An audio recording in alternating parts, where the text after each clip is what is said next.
दोस्त, मैं प्रदीप कुमार आप सभी को मॉडल केमिस्ट्री क्लासेज में हार्दिक स्वागत करता हूं। आज मैं अपने YouTube के माध्यम से आपकी अगली वीडियो में बताए थे उत्प्रेरण क्या है, उत्प्रेरक क्या है, उत्प्रेरण के प्रकार। लेकिन आज आपको बताएंगे हम उत्प्रेरक का प्रकार। किसका प्रकार? उत्प्रेरक का प्रकार। तो चलते हैं, वीडियो को आगे लेकर आप लोग समझने का प्रयास करेंगे और वीडियो को अंत तक देखेंगे। अगर वीडियो अच्छा लगे तो लाइक कमेंट शेयर करेंगे। अगर नए विद्यार्थी हैं तो चैनल को सब्सक्राइब करेंगे, बेल आइकन का घंटी अवश्य दबाएंगे। तो चलते हैं, आपका अगला टॉपिक है उत्प्रेरक का प्रकार, types of catalysts. Types of catalysts. उत्प्रेरक का प्रकार। कार्य विधि के आधार पर उत्प्रेरक मुख्यतः 4 प्रकार के होते हैं। कार्य विधि के आधार पर देखा जाता है तो उत्प्रेरक जो होते हैं 4 प्रकार के होते हैं। कितने प्रकार के होते हैं? 4 प्रकार के। पहला जो होता है धनात्मक उत्प्रेरक होता है। कौन सा होता है? धनात्मक उत्प्रेरक। धनात्मक उत्प्रेरक किसे कहते हैं? वैसे उत्प्रेरक जो रासायनिक अभिक्रियाओं के दर या वेग को बढ़ा देता है। वैसा उत्प्रेरक जो रासायनिक अभिक्रियाओं के दर या वेग को बढ़ा देता है धनात्मक उत्प्रेरक कहलाता है। कौन सा उत्प्रेरक कहलाता है? धनात्मक उत्प्रेरक कहलाता है। जैसे आप दिखा सकते थे कि पोटेशियम क्लोरेट को अगर गर्म किया जाता है तो आपको मिलता है पोटेशियम क्लोराइड और ऑक्सीजन मिलता है। एग्जाम्पल में दे सकते थे कि पोटेशियम क्लोरेट से ऑक्सीजन का उत्पादन।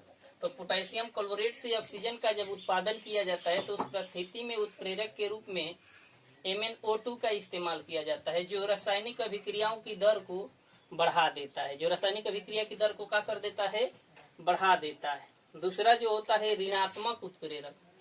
ऋणात्मक उत्प्रेरक वैसा उत्प्रेरक जो रासायनिक अभिक्रियाओं की दर को घटा देता है। वैसा उत्प्रेरक जो रासायनिक अभिक्रियाओं की दर को घटा देता है उसे ऋणात्मक उत्प्रेरक कहा जाता है। जैसे हाइड्रोजन पर ऑक्साइड का विघटन। हाइड्रोजन पर ऑक्साइड का विघटन H3PO4 जो है यहाँ पर ऋणात्मक उत्प्रेरक का कार्य करता है। इस अभिक्रिया की दर को धीमा कर देता है, अभिक्रिया की दर को कम कर देता है, जिसके फलस्वरूप जल बनता है और ऑक्सीजन गैस का उत्पादन होता है। तो चलते हैं, तीसरा जो पॉइंट होता है स्व उत्प्रेरक होता है, ऑटो कैटेलाइट्स। वैसा उत्प्रेरक जो अभिक्रिया के क्रम में उत्पन्न होता है।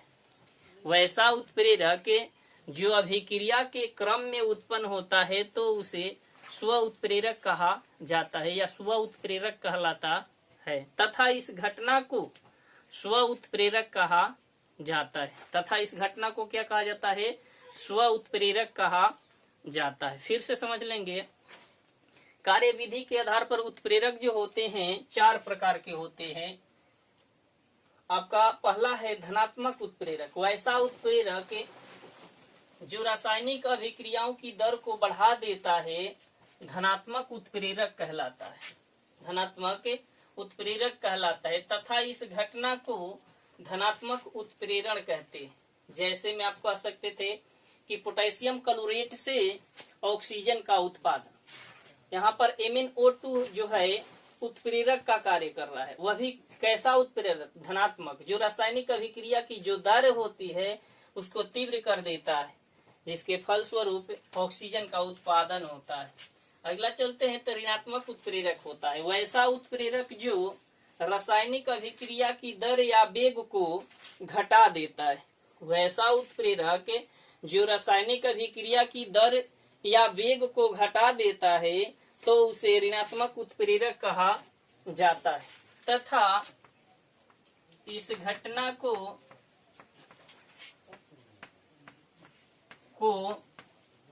ऋणात्मक उत्प्रेरण कहते हैं तथा इस घटना को कौन सा कहते हैं उत्प्रेरण? ऋणात्मक उत्प्रेरण। जैसे हाइड्रोजन पर ऑक्साइड का विघटन, उस परिस्थिति में H3PO4 जो है रासायनिक अभिक्रिया की दर को कम कर देता है, यह धीमी गति से अभिक्रिया होने लगती है। तो इस प्रकार के जो भी उत्प्रेरक होते हैं उसे ऋणात्मक उत्प्रेरक कहा जाता है। अगला जो है स्व उत्प्रेरक, वैसा उत्प्रेरक जो रासायनिक अभिक्रिया के क्रम में स्वयं उत्पन्न होता है उसे या स्व उत्प्रेरण कहलाता है तथा इस घटना को स्व उत्प्रेरण कहा जाता है। इस घटना को क्या कहा जाता है? स्व उत्प्रेरण कहा जाता है। अगला आपका है प्रेरित उत्प्रेरक। प्रेरित उत्प्रेरक चौथा टॉपिक है आपका। अगला उत्प्रेरक प्रेरित उत्प्रेरक इंडोसेड कैटेलाइटस।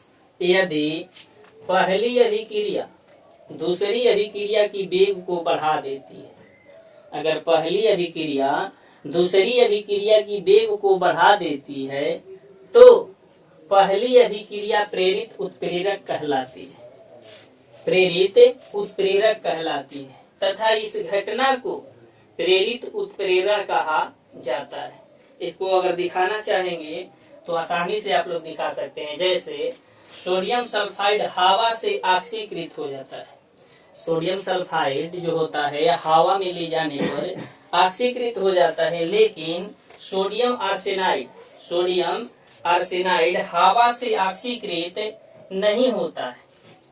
अब देखेंगे जब दोनों के विलयन को एक में मिला दिया जाता है, जब दोनों के विलयनों को मिलाकर और उसमें हवा का प्रवाह किया जाता है, उसमें हवा का प्रवाह किया जाता है तो दोनों का दोनों ऑक्सीकृत हो जाता है। दोनों का दोनों ऑक्सीकृत हो जाता है। इस अभिक्रिया में सोडियम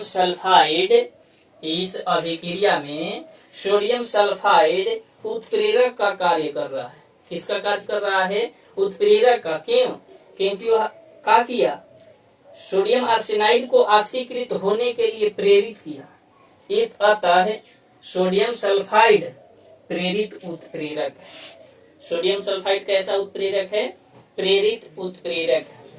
अगर आप सबको वीडियो अच्छा लगे तो वीडियो को अधिक से अधिक शेयर करेंगे, लाइक करेंगे, कमेंट करेंगे।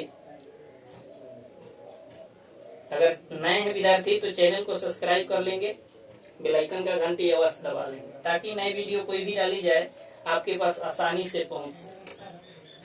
चलिए स्क्रीनशॉट लेना चाहते हैं तो ले लीजिए।